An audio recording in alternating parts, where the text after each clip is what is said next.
everyone, I hope you are doing well. Today we'll talk about how to fix or how to solve the problem of Prequel app.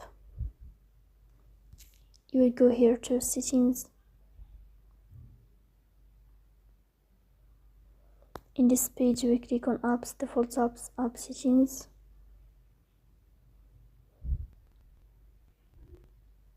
In this page of apps you will search about the application of Prequel and you will click here. In this page of app info, go here to first stop and you will click OK. Then we'll enter to storage.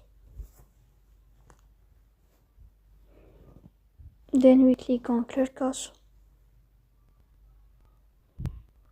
In the end here you will turn off your phone and restart your phone again, so please don't forget to